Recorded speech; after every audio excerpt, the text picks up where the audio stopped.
Bismillahirrahmanirrahim. Assalamualaikum warahmatullahi wabarakatuh. Salam sejahtera.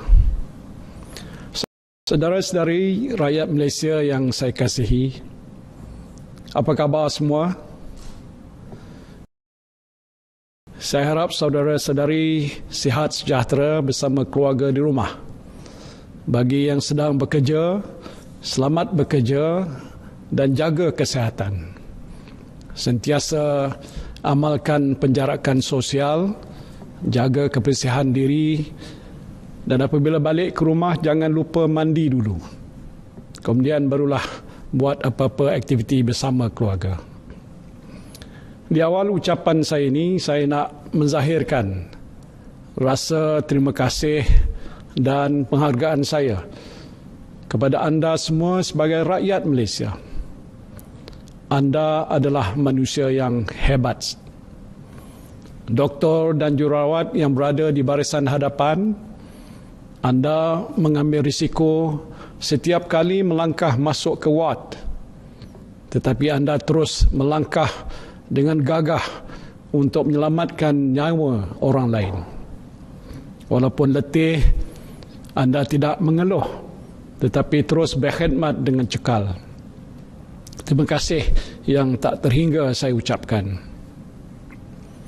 Terima kasih juga saya ucapkan kepada doktor dan jururawat di hospital swasta. Ketika hospital kerajaan sibuk merawat pesakit COVID-19, hospital swasta menerima pesakit-pesakit bukan COVID-19 untuk dirawat. Terima kasih juga kepada anggota polis dan tentera yang menjaga sekatan jalan raya. Anda berpanas, berhujan, tetapi terus menjalankan tugas. Syabas saya ucapkan. Juga kepada anggota immigration, Angkatan Pertahanan Awam, Bomba, Rela, pihak berkuasa tempatan dan lain-lain agensi yang turut membantu. Saya juga ucapkan terima kasih. Terima kasih juga kepada insan-insan yang bermurah hati membungkus makanan untuk dihantar pada para petugas di barisan hadapan. Mereka buat secara percuma tanpa mengharapkan apa-apa balasan. Anda juga adalah insan yang hebat sekali. Begitu juga kepada anda yang bekerja menghantar makanan, sama ada Grab Food, Food Panda ataupun lain-lain. Anda mengambil risiko. Orang lain duduk di rumah, anda keluar rumah untuk pastikan orang lain boleh makan. Jadi anda melakukan suatu pekerjaan yang cukup mulia. Pesan saya, jagalah kesihatan. Jagalah keselamatan. Jangan bawa motor laju-laju. Anda jugalah insan yang hebat. Pendek kata, kita ibarat sebuah keluarga yang besar. Kita saling bantu-membantu ketika zaman susah. Kita jaga keluarga kita. Kita jaga jiran kita. Kita jaga masyarakat kita. Baik kita di kampung, di kawasan perumahan, di kondominium, di rumah flat, kita jaga kita. Kita jaga kita. Inilah nilai sebenar persaudaraan rakyat Malaysia tanpa mengira bangsa. Saudara-saudari yang saya kasihi, berdasarkan situasi terkini, pelaksanaan Perintah Kawalan Pergerakan telah dapat membantu para petugas kesihatan kita mengawal penularan COVID-19 ke satu tahap yang agak stabil. Menurut unjuran yang dibuat oleh Kementerian Kesihatan Malaysia, PKP yang dilaksanakan dalam tempoh hampir sebulan yang lalu telah sedikit sebanyak mengurangkan kebolehjangkitan dan penularan COVID-19. Dengan usaha-usaha yang telah dibuat, kes-kes positif COVID-19 adalah terkawal pada kadar 7%, iaitu di bawah benchmark 10% yang ditetapkan oleh Pertubuhan Kesihatan Sedunia atau WHO. Kadar kematian akibat wabak ini juga adalah rendah, iaitu 1.6% berbanding 5.8% kadar kematian di peringkat dunia. Setakat ini seramai 1,830 orang pesakit telah keluar daripada hospital.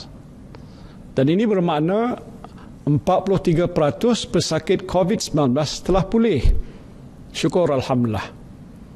Hari ini saja jumlah pesakit yang pulih ialah seramai 220 orang, melebihi jumlah kes positif baru iaitu sebanyak 118 kes. Jumlah kes positif baru juga telah menunjukkan penurunan sejak beberapa hari yang lalu. Jika tren penurunan ini berterusan untuk tempoh 2 minggu yang akan datang, insya-Allah kita akan dapat mengawal wabak COVID-19 ini daripada terus menular. Namun begitu, kita tidak boleh mengambil mudah situasi yang sedang pun berlaku ini. Penularan wabak ini masih di peringkat pertengahan dan memerlukan tindakan pencegahan serta kawalan yang berterusan. Malahan, usaha-usaha mencegah wabak ini mesti diperhebatkan lagi bagi memutuskan rantaian penularan jangkitan. Ini termasuk memberi tumpuan khusus kepada kumpulan-kumpulan sasar yang dikenal pasti menjadi punca penularan wabak ini. Sehubungan itu, berdasarkan nasihat daripada Kementerian Kesihatan Malaysia dan pakar-pakar perubatan, kerajaan hari ini memutuskan untuk melanjutkan pelaksanaan Perintah Kawalan Pergerakan untuk tempoh 2 minggu lagi, iaitu daripada 15 April sehingga 28 April 2020. 15 April sehingga 28 April 2020. Lanjutan tempoh ini dibuat untuk memberi ruang kepada petugas-petugas kesihatan memerangi penularan COVID-19 selain mengelakkan penularan semula wabak ini dalam masyarakat kita. Dan tindakan ini adalah selaras dengan pandangan WHO yang menyarankan negara-negara supaya tidak menamatkan Perintah Kawalan Pergerakan terlalu awal. Dan seperti mana yang berlaku di beberapa buah negara, penularan wabak ini meningkat semula apabila Perintah Kawalan Pergerakan ditamatkan. Apa yang saya nak sebutkan di sini ialah kita mesti bersedia untuk berhadapan dengan situasi ini bagi satu tempoh masa yang agak lebih lama. Ianya mungkin berlarutan untuk tempoh beberapa bulan sebelum kita dapat betul-betul pastikan penularan wabak ini diatasi 100%. Itu pun kehidupan kita mungkin tidak boleh kembali seperti sedia kala. Selagi virus ini masih ada, amalan penjarakan sosial mesti diteruskan. Kita mesti sentiasa menjaga kebersihan diri. Elakkan daripada mengadakan sebarang bentuk perhimpunan. Hindari tempat-tempat yang sesak. Bulan Ramadan yang akan menjelang tiba tidak lama lagi. Kita tidak boleh ke bazar Ramadan untuk membeli juadah berbuka puasa seperti sedia kala. Kita tidak boleh ke masjid untuk bertarawih. Jadi kita bertarawihlah di rumah bersama keluarga saja. Mungkin juga kita tidak boleh balik ke kampung seperti biasa. Walaupun sukar untuk kita bayangkan perkara ini, tetapi inilah kenyataan yang akan kita hadapi. Saya juga baca komen-komen ibu bapa di Facebook. Ramai yang mahu penutupan sekolah dilanjutkan lagi. Ibu bapa rata-rata bimbang tentang keselamatan anak-anak mereka. Saya pun ada cucu yang bersekolah. Seperti saudara-saudari saya pun bimbang juga. Semua orang sayangkan anak. Cucu lagilah lebih sayangnya. Jadi sekolah mungkin tidak akan dibuka lebih awal. Kita mungkin akan tangguhkan dahulu sesi persekolahan sehingga kita benar-benar yakin bahawa keadaan telah pun kembali pulih. Sementara itu, anak-anak kita perlu belajar di rumah. Dan saya telah minta Kementerian Pendidikan supaya melaksanakan inisiatif pembelajaran dari rumah ataupun home-based learning sepanjang tempoh kawalan pergerakan ini dan mungkin untuk tempoh yang seterusnya sehinggalah sekolah dibuka. Walaupun keadaan di negara kita insya-Allah akan kembali pulih dengan langkah-langkah yang sedang diambil, kita mesti ingat bahawa bukan negara kita sahaja yang terkesan dengan wabak ini. Seluruh dunia terkesan, termasuklah negara-negara jiran kita.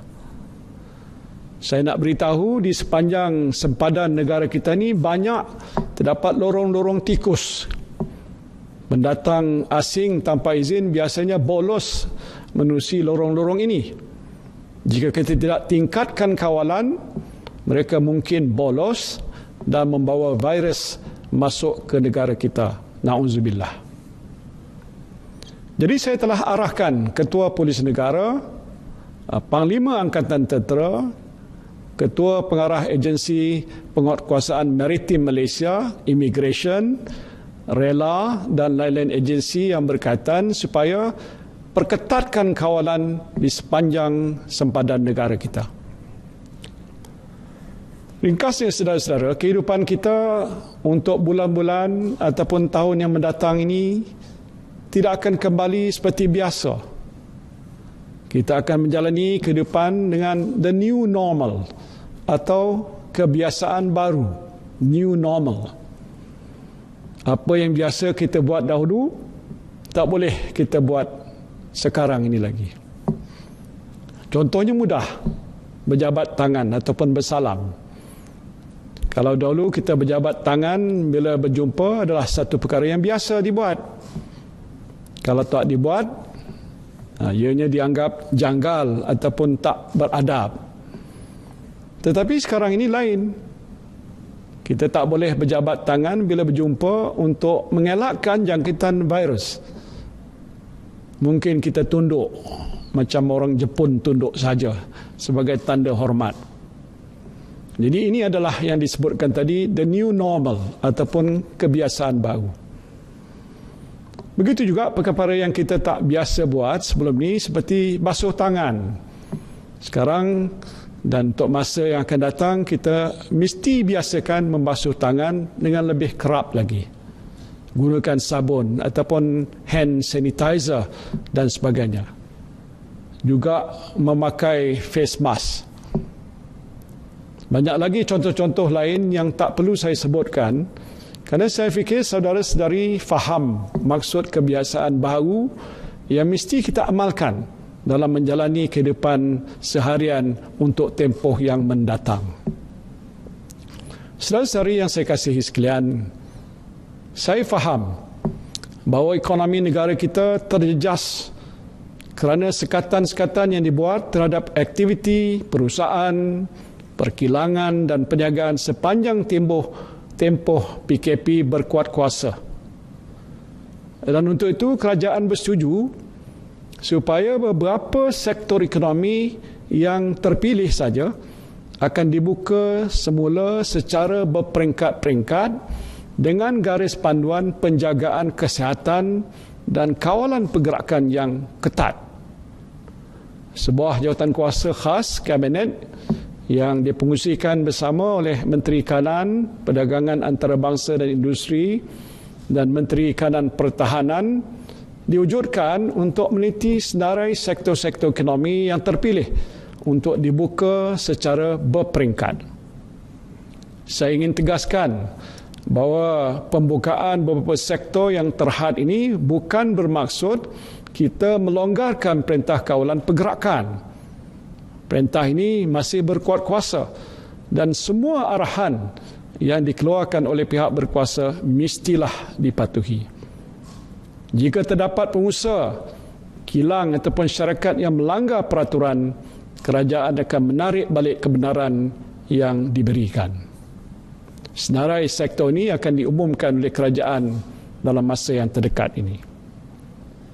Saudara-saudari yang saya kasihi sekalian, sebagai Perdana Menteri, saya bertanggungjawab menjaga keselamatan nyawa saudara dan juga saudari. Setiap nyawa adalah berharga, baik bayi, orang muda, orang dewasa ataupun warga emas, semuanya bernilai. Kehilangan satu nyawa kerana virus ini bukan bererti kehilangan pada suami, isteri, anak-anak atau keluarga terdekat sahaja, tetapi juga satu kehilangan besar buat negara. Kerana itu marilah kita bersama-sama menjaga kesihatan diri kita, keluarga kita dan orang-orang di sekeliling kita dengan mematuhi perintah kawalan pergerakan. Let me remind you that the war on COVID-19 is not yet over. The fight is still on. We are doing well so far. We just uplift your spirit and continue to fight. If we persevere, insyaAllah we will win. Saya bertuah kerana anda semua adalah insan yang berdisiplin dan patuh kepada undang-undang. Tahap pematuhan PKP di negara kita adalah tinggi dan ini menunjukkan saudara-saudari semua faham akan kepentingan menjaga kesihatan dan keselamatan diri. Teruskanlah sikap yang terpuji ini. Teruslah berusaha, berdoa dan bertawakal. InsyaAllah kita akan berjaya mengharungi ujian ini bersama-sama. Kepada Allah jugalah kita berserah. Terima kasih. Wabillahi taufiq wal hidayah. Wassalamualaikum warahmatullahi wabarakatuh.